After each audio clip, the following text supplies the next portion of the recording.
Break के बाद एक बार फिर आपका स्वागत है आप ही के अपने पसंदीदा शो में जिसका नाम है खास मुलाकात। और इस वक्त खास मुलाकात जारी है। बिहार के पथ निर्माण विभाग के सचिव, एक मशहूर और रिकॉर्ड तोड़ सफलता प्राप्त कर चुके आईएएस अधिकारी प्रत्यय अमृत के साथ।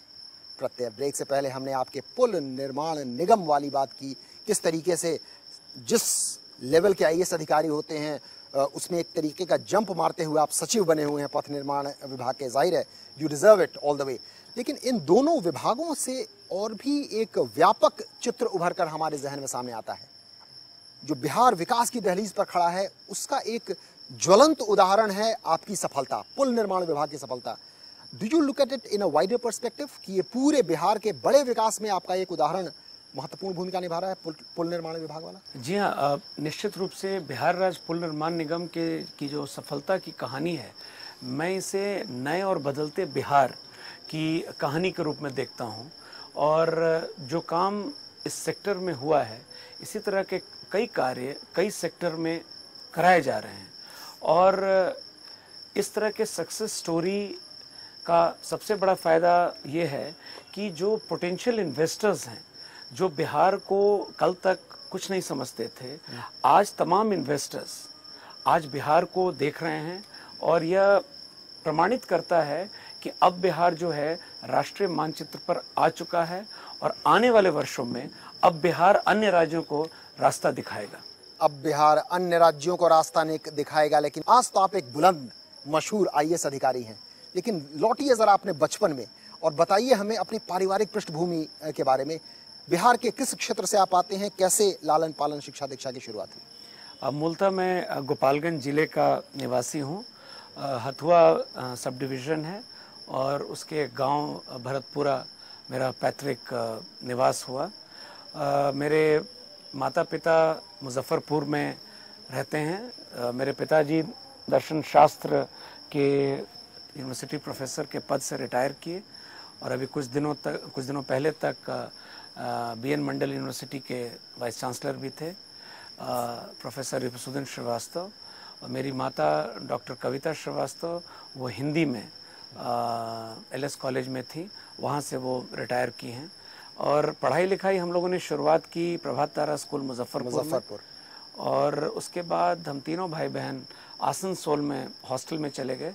हमने अपनी जो आईसीएससी है वो सेंट विंसेंट आसनसोल से हम लोगों ने किया, यानी टेंथ। और +2 के लिए दिल्ली सावन पब्लिक स्कूल नई दिल्ली से हमने अपना +2 किया। और ग्रेजुएशन इतिहास में हमने हिंदू कॉलेज से किया। ग्रेजुएशन और पोस्ट ग्रेजुएशन दोनों हिंदू कॉलेज दिल्ली विश्वविद्यालय से हमने किया, हिस्ट्री ऑनर्स से। और ग्रेजुएशन के ये पोस्ट ग्रेजुएशन के अगले ही दिन मुझे लेक्चरशिप का जॉब वेंकटेश्वर कॉलेज में मिल गया था। कुछ महीनों मैंने वहाँ भी पढ़ाया है लोगों को। और उसके बाद भारतीय पुलिस सेवा 1990 में और फिर 91 में बहुत इस सेवा में आने का मौका मिला। खास तौर पर आपसे मैं मुखातिब हूँ इस विषय में क्योंकि हमारे बिहार और झारखंड के जुड़े जो दर्शक होते हैं वो भी आईएएस बनना चाहते हैं, आईपीएस बनना चाहते हैं। जो माता पिता देख रहे हैं वो अपनी संतान को इस रूप में देखना चाहते हैं जिस रूप में इस वक्त प्रत्यय अमृत विराजमान है। तो ज़रा उन भाई बहनों की शिक्षा दीक्षा पर इसीलिए मैं लौट रहा हूँ क्योंकि आप केवल यही आईएएस नहीं है, इनकी बहन भी आईपीएस हैं। तो इस तरीके का कैसा माहौल माता पिता ने बनाया भाई कि भाई आईएएस बहन आईपीएस? मतलब any tips for our viewers? कुछ आप टिप्स देना चाहेंगे हमारे दर्शकों को? नहीं, ऐसा नहीं है। बस मेरा अपना इतना मानना है कि माता पिता का जो हम लोगों को गाइडलाइंस मिला, और उन दिनों जब बिहार में बहुत कम माँ बाप अपने बच्चों को हॉस्टल भेजते थे, तो उस समय हमारे माता पिता ने यह निर्णय लिया और बहुत आर्थिक कठिनाइयों का उन लोगों ने सामना किया है। और उसके बाद हम तीनों भाई बहन को हॉस्टल में रख के पढ़ाया गया। और कहीं ना कहीं उन लोगों के मन में यह विश्वास था, क्योंकि आमतौर पर आप देखते होंगे हॉस्टल को लेकर बहुत लोग सशंकित रहते हैं कि माहौल कैसा होगा, क्या होगा। लेकिन एक आत्मविश्वास था और ये बात हम तीनों के मन में ये बैठी हुई थी कि माता पिता जिस कठिनाई से हम लोगों को यहाँ रख रहे हैं, तो हमें ज़रूर कुछ ना कुछ करना चाहिए। और जहाँ तक इस परीक्षा का सवाल है तो मेहनत सभी करते हैं और थोड़ा बहुत लक अगर आपके साथ हो और बेसिक्स क्लियर हों तो सफलता तो मिल ही जाती है। लेकिन कहते हैं ना 99% पर्सपिरेशन एंड 1% इंस्पिरेशन, यानी किस्मत यानी डेस्टिनी अपनी भूमिका निभाती है जरूर, लेकिन कठिन परिश्रम का कोई विकल्प नहीं है शायद।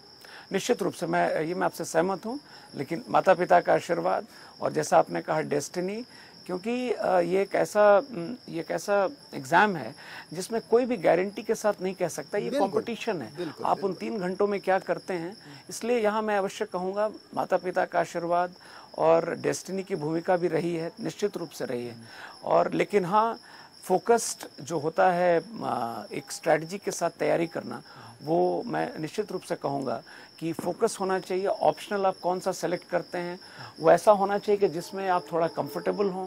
और ग्रुप स्टडी मैं हमेशा रिकमेंड करता हूँ, अगर 3-4 लोग मिलकर तैयारी करते हैं, लाइक माइंडेड लोग, तो इस तरह की परीक्षा में आपको फ़ायदा होता है। लगे हाथ एक और बात बताता चलूँ, आप कृपया देखें प्रत्यय अमृत की ओर और अपने दिल को बताएं कि केवल झारखंड और बिहार में इन दिनों जो धन बल और बाहुबल से प्राप्त शोहरत की ओर आप कहीं कहीं भटक जाते हैं, आकर्षित हो जाते हैं, उधर न जाएं।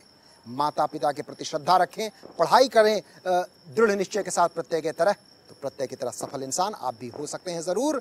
और केवल भूतकाल ही नहीं, वर्तमान भी बहुत है उज्जवल। अभी आपका परिवार भी, आपकी पत्नी भी प्रोफेसर हैं, बेटा एक नेशनल लेवल का खिलाड़ी बन चुका है, तो व्हाट अ कंप्लीट फैमिली। मतलब इस ताज़ा वर्तमान को आप कितना आनंददायक महसूस कर रहे हैं? God has been kind to me and मैं सिर्फ इतना ही कहूँगा कि मेरी पत्नी अभी इतिहास की प्राध्यापिका हैं और बेटा मेरा नेशनल रैंकिंग टेनिस प्लेयर है, अभी 8वीं कक्षा में है, DPS पटना का स्टूडेंट है, अंशुमत।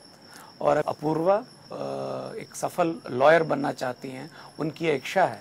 और हम लोग भी जो हमारे माँ बाप ने हमारे साथ किया, हम लोग यही कोशिश करते हैं अपने बच्चों के साथ उनको माहौल और उनको सपोर्ट दें, बाकी जो उनकी इच्छा वो करें। हमारी पूरी शुभकामनाएं कि आपकी सारी इच्छाएं पूर्ण हो प्रत्यय, क्योंकि तमाम दर्शक जो अभी लाखों करोड़ों मौर्य पर देख रहे हैं, भगवान करें कि प्रत्यय की तरह आपके भी बच्चे ऐसे ही फले फूलें। लेकिन इस वक्त खास मुलाकात में वक्त हो चला है एक छोटे से ब्रेक का। ब्रेक के बाद जब लौटेंगे तो आपको बताएंगे कैसे ये बिहार और झारखंड के माटी का लाल अब बन चुका है राष्ट्रीय और अंतर्राष्ट्रीय ख्याति प्राप्त व्यक्तित्व। प्रधानमंत्री ने इन्हें पुरस्कार से नवाजा है, अमेरिका में इन्हें खास तौर पर बुलाया गया है। प्रधानमंत्री के हाथों उस पुरस्कार को कबूल करने का अनुभव, अमेरिका में बुलाए जाने का अनुभव, और इसके साथ ही साथ क्या है खेल कूद से प्रत्यय अमृत का लगाव, इन जीवन के बाकी तमाम पहलुओं पर भी हम डालेंगे रोशनी। जारी रहेगी बातचीत प्रत्यय के साथ इस छोटे से ब्रेक।